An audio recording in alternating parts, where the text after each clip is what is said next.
Olá, boa tarde, sou o Dr. Antônio Martins Farias e estou aqui mais uma vez para primeiro eu quero agradecer a Deus por estar vivo e a você, meu amigo, minha amiga, que tem dado seu like, seu dislike, tem feito seus comentários. Muito obrigado mesmo. Muito obrigado. Eu deixo aqui o meu e-mail, o meu telefone, caso você queira entrar em contato comigo, pode fazer tranquilamente. E também deixo o endereço do meu blog. Qual a vantagem de você acionar o meu, a visitar o meu blog? É que você de segunda a sexta vai ler sempre um artigo atualizado, um artigo sobre política, sobre direito, enfim, né? Com a finalidade a manter-se atualizado nessa era de comunicação. Eu quero também agradecer aos meus 310 amigos, né, que já se inscreveram no meu canal. Estou muito feliz por isso, muito obrigado mesmo. E a você que ainda não se inscreveu, por favor, corra, vá para o YouTube, crie um canal, se inscreva no meu, por favor. Eu quero crescer o mais rápido possível e conto com a colaboração de vocês. Bom, gente, esse vídeo, como hoje é o último, né, dia 30, né, de dezembro. Amanhã já é véspera de ano novo e nós já estamos, ou seja, chegamos ao fim, né? Mas para a gente chegar ao fim é preciso que a gente conte como foi o passado, né? A nossa caminhada, né? A nossa caminhada em 2022 foi dura, foi uma caminhada bastante, vamos dizer assim, e numa estrada bastante com esburacada, né? Com bastante pedras, né? Precisamos de usar muitos sapatos, né? Mas vencemos. O importante é isso. Que todo mundo venceu, né? E o que importa é a vitória de cada um. A gente espera que 2023 também seja um ano de muita glória, de muita saúde para a gente. Mas a gente pode prever o futuro analisando o passado, né? Não não sou profeta, mas a gente tem uma lógica, né, do que será o ano de 2023 em função, por causa dos erros, né, e dos acertos que fizemos em 2022.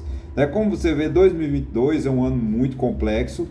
Começou, né, vamos dizer assim, com o rescaldo da pandemia, da Covid-19. Parece que estamos livres, né? Esse ano no Rio de Janeiro já terá a queima de fogos, as festas voltaram no seu auge. Isso é muito importante, mas nós tivemos ainda um ano, né? Tivemos um ano da eleição, né? Agora, o que marcou o mundo, né? Isso não podemos deixar de refletir.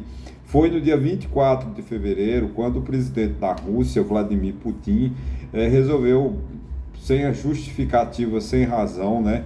Invadir a Ucrânia. O que acontece, gente? A partir desse dia, nós temos que pensar o seguinte: nós vivemos, né, até 1945, quando acabou a Guerra Mundial, ficamos na Guerra Fria, né, até 1960, por aí. Depois 89, o comunismo, a queda do comunismo, né, com a queda do muro de Berlim, a Guerra Fria. Nós estávamos vivendo o que a gente chamava, poderiam os historiadores classificar como pós-Guerra Fria. Só que agora nós estamos, a partir do dia 24 de fevereiro, nós estamos vivendo uma nova fase da história. Eu não sei o que os historiadores chamarão. O fato é que desde o 23 de fevereiro de 2022, né, para trás era uma era, e de 24 de fevereiro para cá nós estamos vivendo uma nova etapa da nossa vida. Porque essa guerra de Putin, né, essa estupidez do Vladimir Putin, que é um direitista mundial, né, que ele faz parte da direita radical, inclusive afetando o Brasil, quando a gente pode assim chamar, né, ele invadiu a Ucrânia de forma absurda e, consequentemente, essa guerra trará muito desequilíbrio para as contas internacionais. A gente pode até dizer, mas eu estou aqui no Brasil a 300 quilômetros, sei lá, 2.000 quilômetros, a 5.000 quilômetros, a 10.000 quilômetros da Ucrânia, não vai me afetar em nada. Vai sim, afeta muito, porque essa guerra da Ucrânia ela afeta o mercado internacional, principalmente o mercado de combustível, né? Vocês sabem, né, que agora o combustível, né, os países da Europa estão vivendo um inverno muito forte, e eles estão privados de gás. E o gás e 60% do consumo. do consumo de gás, de petróleo, vem da Rússia. E com as sanções econômicas impostas à Rússia pela OTAN, pelo governo dos Estados Unidos, pelos governos europeus, em represália ao ataque à Ucrânia, isso gera o quê? Um problema gravíssimo no mundo, porque o preço do combustível a gente não sabe se vai aumentar, se vai baixar, se vai manter, como se dará, muito provavelmente, muitas mortes na Europa, em consequência do desastre, né, do frio, que o inverno agora, nós estamos há poucos dias de verão lá, há poucos tempos do inverno, e é um processo de transição, porque os países como Alemanha, França, Inglaterra, eles têm que fazer um processo de transição, saindo da energia fóssil, de petróleo, para a energia verde, né? Para a energia do milho, do feijão, do milho, né? A energia eólica, a energia solar e assim sucessivamente. Porque se ficar dependente dessa energia de produtos fósseis, como petróleo e gás, gerou uma confusão na Europa. A Europa se conformou, se acostumou com uma Rússia tranquila e comprou e fez gasoduto, convênios, tratados, e estava vivendo numa forma tranquila lá, recebendo gás, recebendo petróleo da Rússia sem se preocupar. Só que com a invasão da Ucrânia, eles tiveram que passar, né, vamos dizer assim, um carão, né, no presidente Putin, para dar uma certa ameaça a ele. Será? A gente não compra mais o teu petróleo, a gente não compra mais o teu gás, mas em compensação o povo da Alemanha, da França, da Inglaterra sofrerão as consequências por causa do frio. Eles estão importando, é claro que a Europa, né, está trazendo, né, gás dos Estados Unidos, construiu portos, né, adequados para receber navios, né, de combustível. Então ela está se virando, mas a gente não sabe ainda quais as consequências econômicas. Nós temos o problema da China, que a China é um dos maiores potências do mundo, a produtora, vamos dizer, a China hoje é o país produtor, né, do mundo, e a gente não sabe como vai ficar a economia. A economia da China, ela mede pelo seu crescimento, ela está acostumada a crescer 3, 4, 7%, 10% ao ano, e ela dá um respaldo no mundo.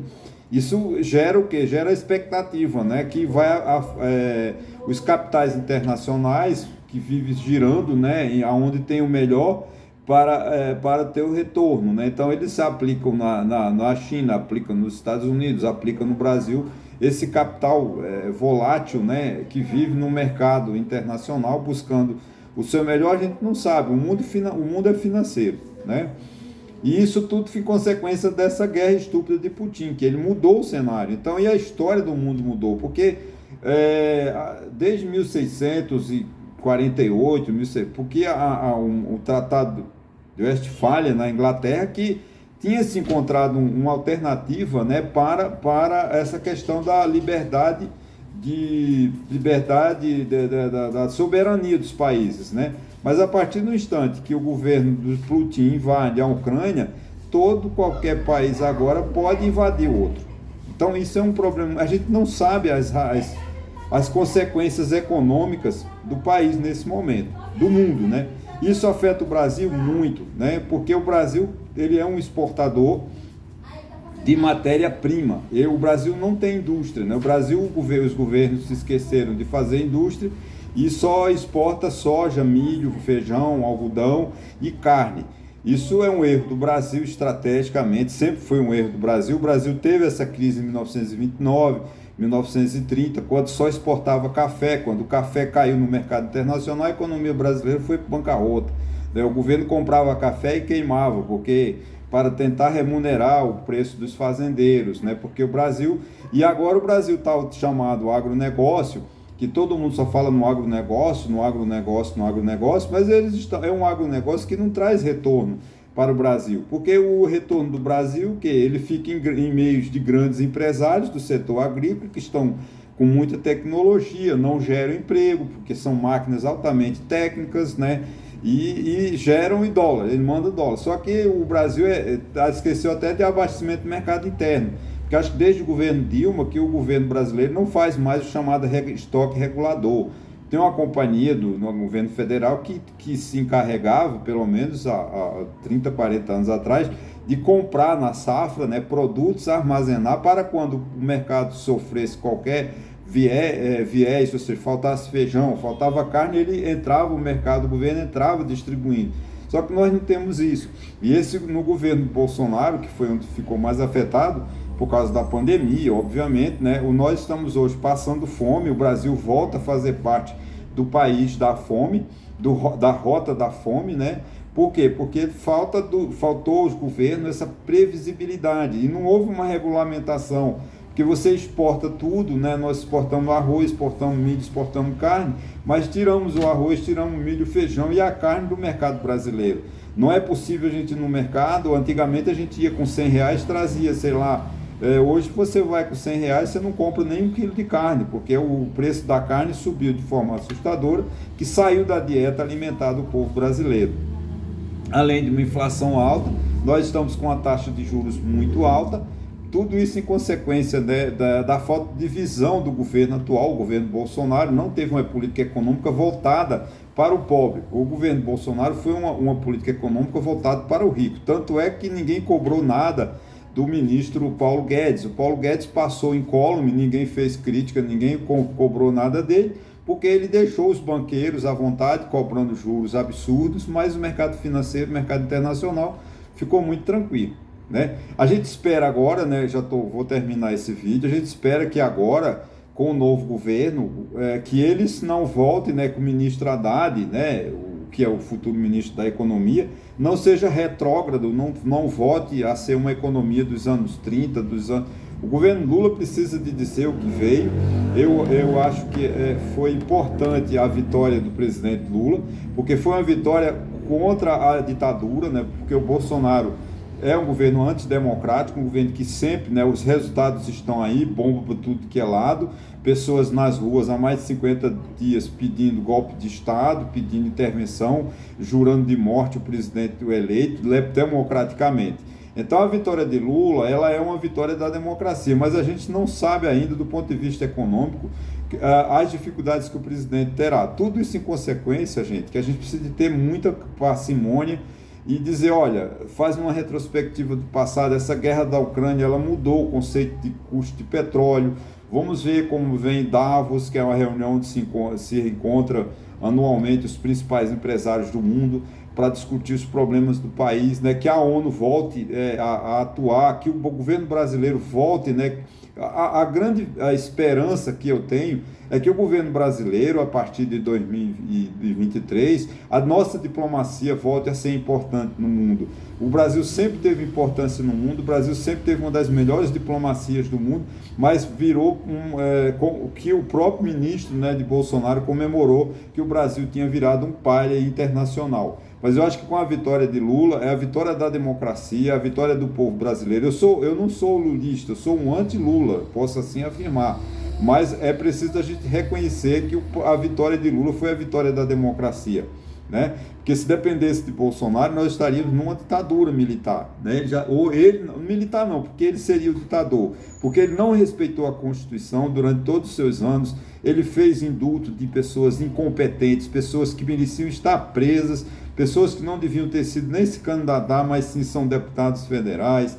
Enfim, ele parece que o Bolsonaro foi um governo da desordem, da desconstrução. O Bolsonaro desconstruiu as instituições políticas, desconstituiu as instituições de Estado, desmoralizou as Forças Armadas, criou um conflito entre as Forças Armadas e a sociedade civil que tinha sido equilibrado. Desde 1989, as Forças Armadas vinham cumprindo seu papel constitucional, um papel de dignidade, um papel de competência, um papel que realmente merece as nossas Forças Armadas. Mas Bolsonaro conseguiu, né, novamente colocar essa briga entre a sociedade civil e os militares. Espero que o governo Lula, que está parecendo, infelizmente, né, que pelas escolhas dos ministros, o Lula está mostrando que é o mesmo PT de 2003, quando ele governou, é um PT arcaico, uma política econômica arcaica. Ele sempre quer a manutenção de empresas estatais deficitárias para arrumar emprego para os amigos. Ele é contra a privatização. Acho que a gente tem que ter cautela na privatizar, não é na questão da privatização, mas nós precisamos o Estado precisa de diminuir o seu tamanho, precisa de uma grande reforma administrativa. Para quê? Para que os impostos arrecadados sobrem, né, para que o governo possa investir em saúde, em educação, em transporte, né? Como já falei em vários filmes anteriores, né, o governo hoje, o que ele arrecada, 93% vai para pagar despesas obrigatórias, devido ao inchaço. O Estado está inchado, está muito grande, está muito incompetente. Então é preciso que haja um governo com coragem, né, com sabedoria, para fazer uma grande reforma administrativa. Não é só demitir empregado público, não, porque só tirar empregado não vai resolver. Tem que fazer uma reforma administrativa para que o país funcione, para que, né, agora, isso depende muito da vontade política. Se o PT continuar como ele está, na demonstração que ele está fazendo na escolha dos ministérios, ele não vai fazer um projeto de governo. O Lula, infelizmente, vai fazer um projeto de poder, né? Nas escolhas dos ministros, infelizmente, Lula está decepcionando muito, vai decepcionar o brasileiro, que espera de Lula um grande governo, e ele não vai fazer esse grande governo porque ele não está pensando no Brasil, está pensando apenas no PT e nos seus aliados. Olha, gente, eu quero aqui dizer que é uma retrospectiva, muitas vezes vocês podem não achar nexo, mas tudo que eu falei tem sentido. A gente precisa de entender que o mercado internacional tem influência no mercado interno.